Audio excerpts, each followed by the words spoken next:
Hello, Steve White, Steve Arts 89. Well, the Joker finally made 1 billion.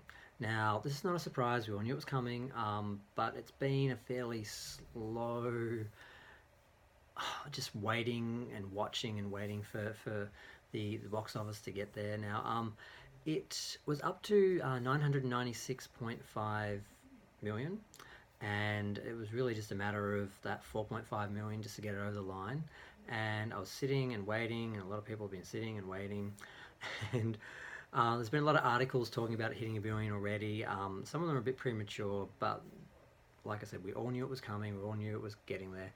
Now, it probably would have gotten there a bit quicker, but it has actually dropped out of some theaters, which I was kind of surprised because it started at over, I think it started at 4,300 theaters to start off with, and that lasted pretty well because it was doing pretty strong until October 24th. So that's about 20 days after it opened. Actually, it started to drop below 3,000 cinemas, but still that was still 3,900, and it didn't drop until 3,500 until 1st of November, and now it's gone down, went below 2,800 theatres on November 8th, and now it's down to 2,300 theatres. So now that doesn't necessarily mean it wasn't making money. Sometimes movies just get moved out of theaters because another movie's been released and it's its turn, it takes priority. Doesn't necessarily mean the film that was in there the week before wasn't making money. And the Joker had gotten down, I think, for the first time last week, November 12th through to November 14th, those few days, it actually dropped below $1 million a day and was down, went to 900, then 600, and then 602 for Thursday. But then Friday it came back up to 1.4 million. So that basically all it needed was Friday, Saturday, Sunday just to get those extra few $1 million to break it over.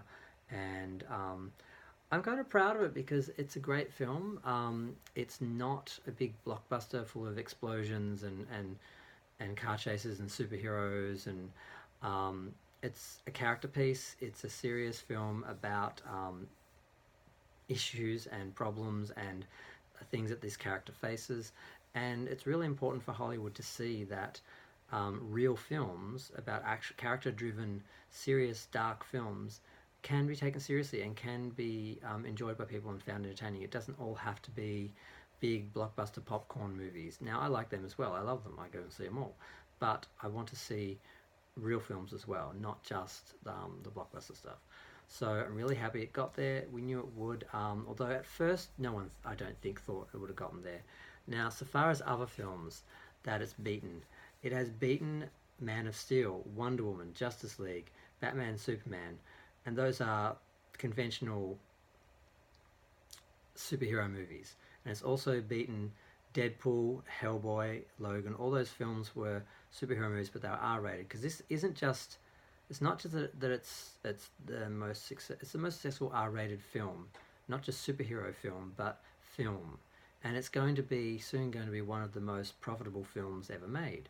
Now, it's made more money than Infinity War and I think Endgame as well, and a lot of other films, because although it's only made $1 billion, it hasn't made 2 or 3 billion like some films, but it only cost 50 to 60 million dollars to make, not 500, 600 million to make like some of those films that have made 2 or 3 billion of cost. So that's another big factor. Now, it's joined the likes of Avengers, Titanic, Iron Man, Avatar, Star Wars, and it did all that with an R rating without China. It's one of the other things that people keep having to point out. Not only was it made on a low budget, but also it didn't go to China. It doesn't have China money, because that's one of the biggest markets, and most films that have made over $1 billion or made a lot of money have had success in China and have been marketed towards China and built to sort of be successful in China, and this wasn't. And that's something some of these other films didn't face. They had China money, and they had PG ratings and a lot of things, and they still didn't get to $1 billion. Or they did, but this one just it's more of an achievement. But yeah, so I'm happy it made it. I'm just happy to make a video about it, and I need to, because I haven't been able to find a lot of the specifics, and I want to do a bit of research and do, when it gets towards the end of its run, I want to do a proper video sort of going through all its accomplishments and pointing out where it sits amongst other films, which it's kind of tricky to do when it's still making money and it's not finished. So, because I wanted to do like an all-time, but I was only finding the domestic, not the international, so it's hard to compare. So I'm going to do a bit of research and come back and do something else. But thanks for watching. Feel free to like, subscribe, and leave some comments. Comments are always good. Always like to see what other people think. And I'm just going to go and enjoy the fact that The Joker is now $1 billion movie. Thanks. Bye.